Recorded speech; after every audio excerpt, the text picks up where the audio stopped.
तो भाई 15 अगस्त से दिल्ली के अंदर पेट्रोल वाली जो बाइक्स है और कार है, यहां तक कि जो सीएनजी ऑटो है, इनको बैन कर दिया जाएगा।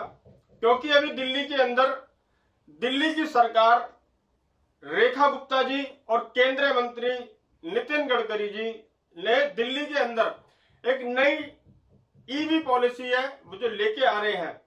तो इसके आने के बाद दिल्ली के अंदर से पेट्रोल की सारी बाइकें और जो कार है वो सारी, और सीएनजी जो ऑटो है, सारे के सारे बंद हो जाएंगे। क्या है ये पूरा मामला? मैं हूं आपका दोस्त लोकेश शर्मा। वीडियो को शुरू करने से पहले एक रिक्वेस्ट करूंगा, चैनल पर नए हैं तो चैनल को सब्सक्राइब कर लेना। चलिए शुरू करते हैं। दिल्ली सरकार का जो मकसद है वो दिल्ली को 100% ईवी पर लेकर के आना है, जिस वजह से दिल्ली सरकार में अभी इस वक्त 2.0 पॉलिसी पर दिल्ली की कैबिनेट में बैठक हो रही है। अभी एक नया ड्राफ्ट बना है जिसमें ईवी की पॉलिसी को लेकर सारी डिटेल्स है, जिसमें बदलाव को लेकर जो भी बदलाव है या जो चीज जोड़नी है उसको लेकर अभी इस वक्त भी एक बैठक चल रही है। जैसा कि सुनने में आया है कि जो 2025 का अभी जो अगस्त चल रहा है, इसमें जितने भी सीएनजी ऑटो हैं दिल्ली के अंदर, उन सबको बंद कर दिया जाएगा, या फिर जो 10 साल पुराने हैं उनको इलेक्ट्रिक पे स्विच कर दिया जाएगा। यानी कि जितने भी सीएनजी के ऑटो दिल्ली के अंदर चलते हैं, जो 10 साल से ज्यादा पुराने, उनको तो खत्म हो जाएंगे अपने आप ही, और जो 10 साल के भीतर है उनको इलेक्ट्रिक पर स्विच किया जाएगा। और 15 अगस्त 2026 के बाद से दिल्ली के अंदर जितनी भी पेट्रोल बाइक्स हैं उनकी रजिस्ट्रेशन को बंद कर दिया जाएगा। यानी कि आप अगर 15 अगस्त 2026 के बाद से अगर किसी भी शोरूम के अंदर कोई भी बाइक लेने जाएंगे तो आपको कोई भी पेट्रोल वाली जो बाइक है वो खरीदने के लिए नहीं मिलेगी। यहाँ पर क्या है, काफी हमारे जो भाई हैं जो बाइक्स चलाते हैं उनके कमेंट आ रहे हैं कि लोकेश भाई क्या पेट्रोल की जो बाइक है ये बंद हो जाएगी? तो मैं आपको बता दूं कि जो पेट्रोल की बाइक्स की जो परचेज करते हैं, जो खरीदना है, वो बंद हो जाएगा।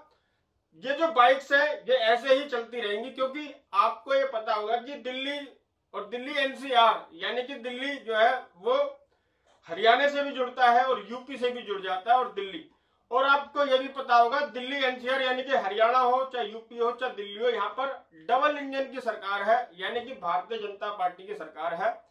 और जैसे कि बाइक टैक्सी वाला जो मुद्दा है, इस पर अभी कोई भी कानून नहीं आया है। जब भी बाइक टैक्सी के ऊपर कोई भी कानून आएगा तो वो इन तीनों ही सरकारों की रजामंदी से आएगा, क्योंकि आप जानते हैं कि ये तीनों ही अलग अलग स्टेट्स हो जाते हैं। तो बाइक टैक्सी को लेकर इन तीनों ही सरकारों की जब रजामंदी होगी, उस पर यह तय होगा कि बाइक टैक्सी में इनके क्या बदलाव होंगे। पर अगर हम बात करें निजी वाहनों की, तो जो दिल्ली सरकार है उनका ये मकसद है कि दिल्ली को आने वाले 2030 तक 100% इलेक्ट्रिक करना है। चाहे वो दिल्ली की एनडीएमसी की गाड़ी हो या कूड़ा उठाने वाली जितनी भी गाड़ियां हैं, इन सबको धीरे धीरे 100% इलेक्ट्रिक पर लाया जाएगा। यहां तक कि जिसके पास 2 ऑलरेडी कार है पेट्रोल वाली, उनको अगली जो गाड़ी है वो सिर्फ इलेक्ट्रिक परचेज करने की अनुमति दी जाएगी। तो काफी हमारे जो भाई थे उनके सवाल थे कि क्या भाई हमारी जो पेट्रोल की बाइक है बैन हो जाएगी? नहीं, आपकी जो बाइक है वो जब तक उसकी रजिस्ट्रेशन है वो तब तक आप उसको चला सकते हो। पर अब जो नई पेट्रोल की गाड़ियां हैं उनकी खरीद पर रोक लग जाएगी। तो आपकी जो बाइक है, निजी जो वाहन है आपका, वो आपका सुरक्षित है अभी तक, जब तक कि कोई नया कानून या कोई नया बदलाव नहीं आता है। तो मैं आपको ये बताना चाहता था कि काफी हमारे भाइयों के सवाल मेरे पास आ रहे थे कि हमारी जो पेट्रोल की बाइक है क्या ये बंद हो जाएगी? तो वो बंद नहीं होगी। बाकी हम जो काम करते हैं प्राइवेट वाहन से बाइक टैक्सी का, उस पर कोई भी कानून नहीं है। वो कानून जब भी आएगा उसमें जो भी बदलाव होंगे उसके बारे में आपको बाद में जानकारी मिलती रहेगी। बाकी हम इस वीडियो का यहाँ तक रखेंगे। आपको जो भी निजी वाहन है वो ऐसे ही चलते रहेंगे जब तक उनकी रजिस्ट्रेशन है, या फिर अगर कोई बदलाव होगा तो उसके बारे में आपको जानने को मिलेगा। इस वीडियो का हम लोग यहाँ तक रखेंगे। वीडियो का लाइक कर देना, चैनल पर नए हो चैनल कर देना सब्सक्राइब। मिलते हैं नेक्स्ट वीडियो, तब तक के लिए जय हिंद, धन्यवाद।